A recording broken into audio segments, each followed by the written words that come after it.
3 Buddhist teachings that quieted my mind in 7 days.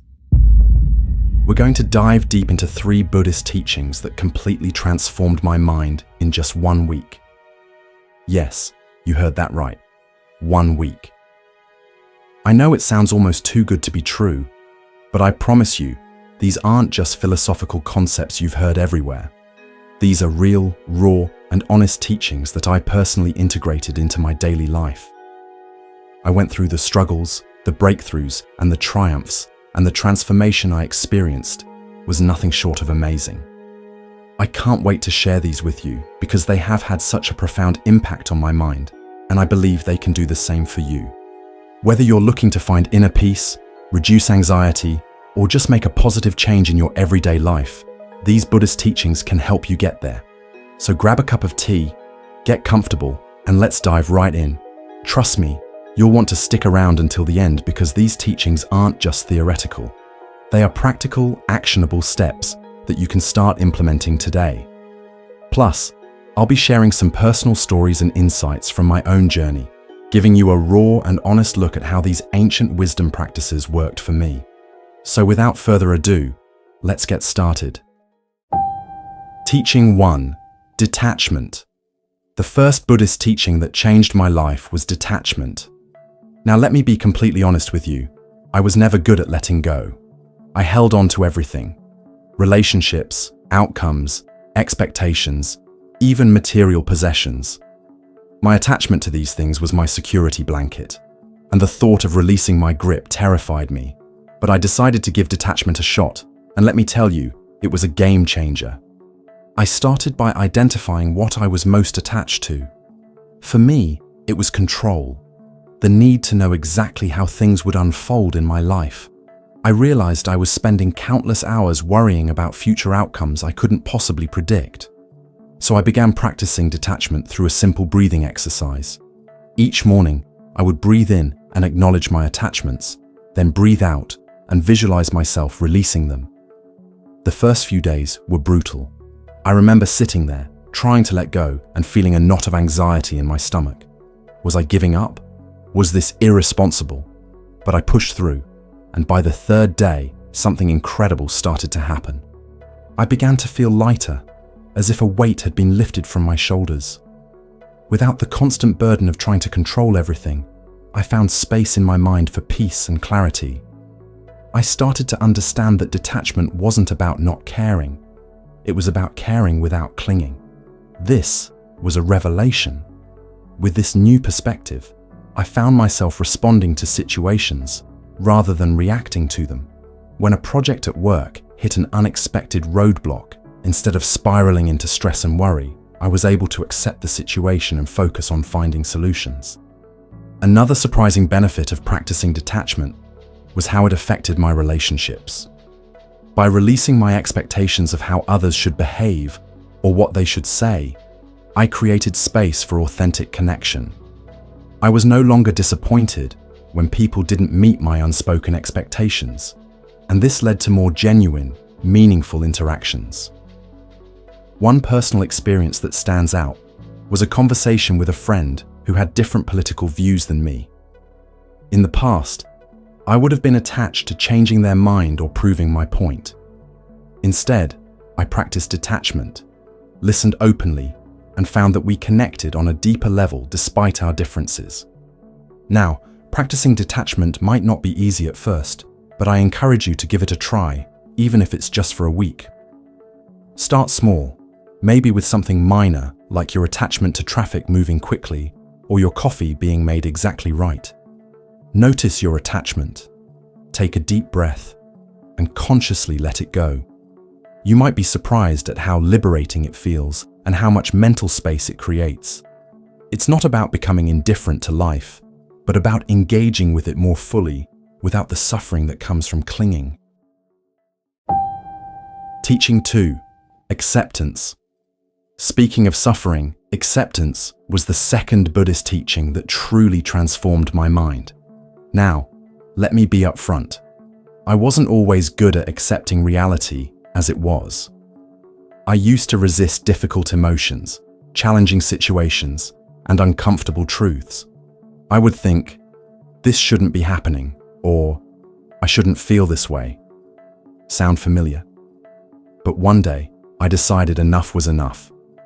I made a commitment to practice acceptance every single day for a week, and the results were incredible. I started small, just with accepting my present emotions without judgment. If I felt anxious, instead of trying to push it away or distract myself, I would say, I accept that I'm feeling anxious right now.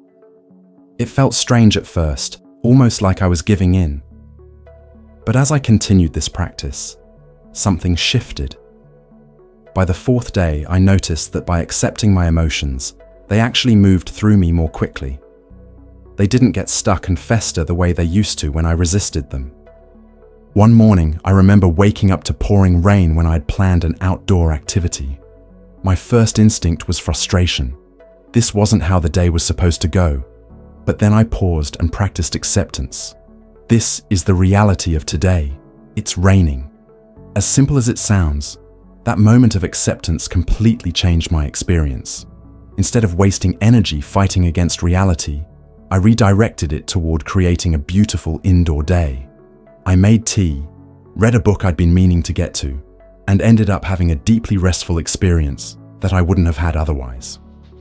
I also started applying acceptance to bigger challenges in my life. There was a relationship that had ended months before, but I was still struggling to accept it. Through daily meditation focused on acceptance, I finally allowed myself to acknowledge the full reality of the situation. It wasn't about approving of what happened or denying my pain. It was about recognizing what was true, so I could move forward. The moment I truly accepted it was like putting down a heavy backpack I'd been carrying for miles. I felt sad, but there was peace in that sadness. Incorporating acceptance into my routine made me realize that fighting against reality is the source of so much unnecessary suffering. It's not about being passive or giving up. It's about starting from a place of truth. Only when we accept what is, can we clearly see what can be changed and what must be embraced. It's a foundational practice that creates space for genuine growth and effective action. So if you're like I was and struggling with acceptance, my advice is to start small. The next time you feel a difficult emotion, try saying, I accept that I'm feeling this way right now. Or when something doesn't go as planned, acknowledge the reality before moving into problem-solving mode. Trust me, the mental freedom you'll experience will be well worth the initial discomfort. It's a teaching that has the power to change not just your mind, but your entire approach to life's challenges. Teaching 3. Compassion. The third Buddhist teaching that quieted my mind was compassion, both for myself and others. Now, I used to think compassion was just about being nice or doing good deeds. I was skeptical about how something so seemingly simple could have a profound impact on my mental state. But 1 week of intentional compassion practice completely shifted my perspective, and it became a cornerstone of my inner peace journey. I started with self-compassion, which was actually the harder part for me. Each morning, I would place my hand on my heart and say, "May I be kind to myself today?" I began noticing my self-talk, how harsh and critical it often was. Would I speak to a friend the way I spoke to myself? Absolutely not. So I made a conscious effort to treat myself with the same kindness I would offer a loved one. The first few days felt awkward, even a bit forced, but I kept at it, and gradually something began to shift. I remember one particular day when I made a mistake at work. My usual pattern would have been to berate myself, replay the error over and over, and carry the shame for days. Instead, I took a deep breath and said to myself, "This is a moment of suffering. Everyone makes mistakes. How can I be kind to myself right now?" This simple practice diffused the spiral of negative thoughts and allowed me to address the situation with clarity rather than emotional reactivity. The second part of my compassion practice involved extending kindness to others. I began with a daily loving kindness meditation where I would visualize sending good wishes to loved ones, acquaintances, and even people I found difficult. This wasn't just a mental exercise. It translated into how I interacted with people throughout my day. I became more patient in line at the grocery store, more understanding with the customer service representative on the phone, more present with my friends and family. One particularly meaningful experience was when I practiced compassion towards someone who had hurt me in the past. I didn't excuse their behavior, but I tried to understand the suffering that might have led to it. This shift in perspective didn't happen overnight. It was gradual and at times challenging. But by the end of the week, I felt the heaviness of resentment beginning to lift. I wasn't carrying the emotional weight of anger anymore, and my mind felt more spacious and peaceful. What surprised me most about compassion practice was how it affected my anxiety levels. By creating a kinder relationship with myself and others, I reduced the internal conflict that had been consuming so much of my mental energy. My mind became quieter, less cluttered with judgments and criticisms. I slept better, woke up more refreshed, and approached my days with a greater sense of ease and openness. Compassion is a practice that builds on itself. The more you cultivate it, the more naturally it arises. If you've never intentionally practiced compassion, I highly encourage you to start. Begin with yourself, perhaps with a daily self-compassion phrase, or by simply noticing when you're being harsh with yourself and choosing a kinder approach. Then extend that same kindness outward to others, even in small ways. You might be surprised at how this simple practice can transform your inner landscape and bring a profound sense of peace. How to bring these teachings into daily life. Now, I want to share how I integrated these three teachings, detachment, acceptance, and compassion, into my daily life to create lasting change. Because let's be honest, even the most powerful teachings won't make a difference if they remain theoretical. The key for me was establishing a consistent meditation practice. Each morning, I would sit for 20 minutes, focusing on my breath and gently incorporating these teachings into my awareness. I started by setting a clear intention for my practice. On Monday and Thursday, I focused on detachment, visualizing myself holding my attachments lightly and then releasing them. On Tuesday and Friday, I practiced acceptance, acknowledging whatever thoughts, emotions, or sensations arose without trying to change them. And on Wednesday, Saturday, and Sunday, I cultivated compassion, first for myself and then radiating outward to others.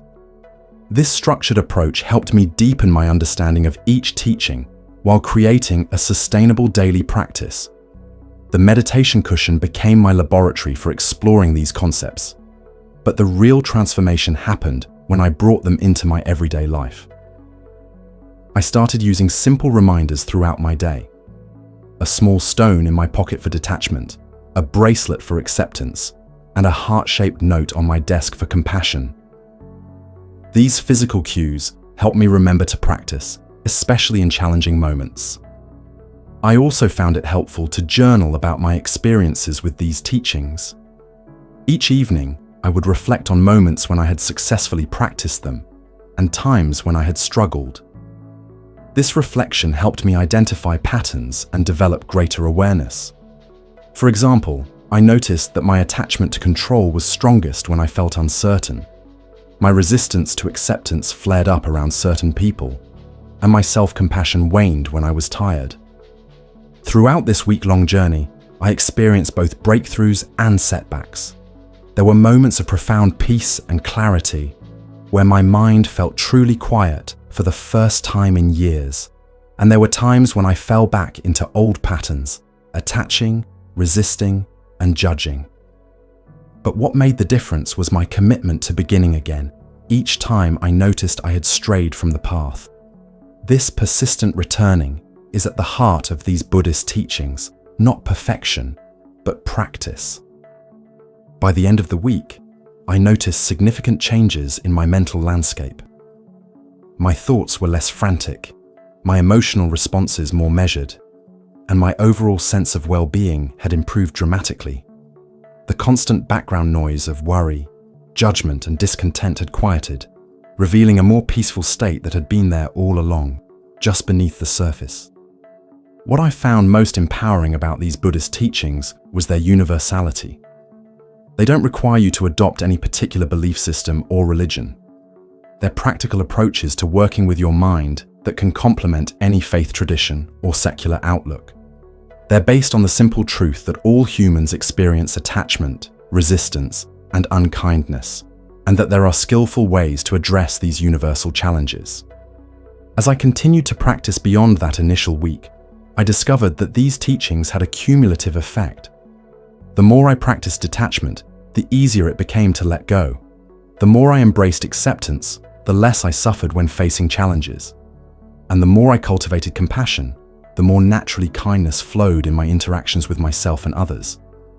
It wasn't about achieving some perfect state of enlightenment, but about creating more space and ease in my everyday experience.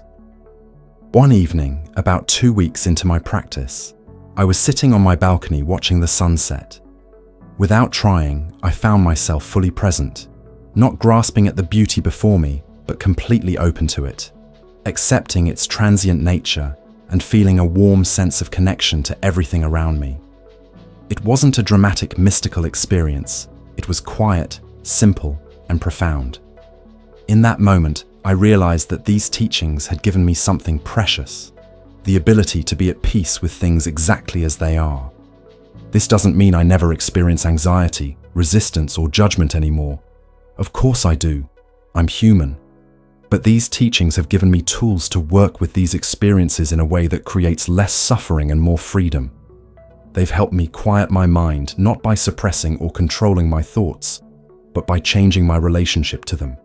And that has made all the difference. All right, everyone, that wraps up our journey through the 3 Buddhist teachings that quieted my mind in just 1 week. It's been an incredible experience, not just implementing these practices, but also sharing them with you. Each of these teachings, detachment, acceptance, and compassion, has the power to create significant positive changes in your mental landscape. And I truly believe that if they could work for me, they can work for anyone. If you've been inspired by any of these teachings, I encourage you to try them out for yourself. Start small, maybe with one teaching that resonates most with you, and see how it feels. Adjust according to what suits your lifestyle and needs. Remember, the goal isn't perfection, it's progress. It's about making small, manageable changes that accumulate into substantial transformations over time. I'd love to hear about your experiences, so please drop a comment below sharing which teaching you're thinking of adopting or any questions you might have about starting. Your feedback and stories are what make this community so amazing and supportive. And if you found this video helpful, don't forget to like, subscribe, and hit that notification bell so you won't miss any of our future content. We have lots more insights and practices coming your way that you won't want to miss. Sharing this video with friends or family who might benefit from these teachings could also make a huge difference in their lives. Thank you so much for watching, and remember, the quieter your mind becomes, the more you can hear the wisdom that's always been there. See you in the next video, and until then, may your path be filled with peace. From all of us at Moonmind Temple, stay present, everyone.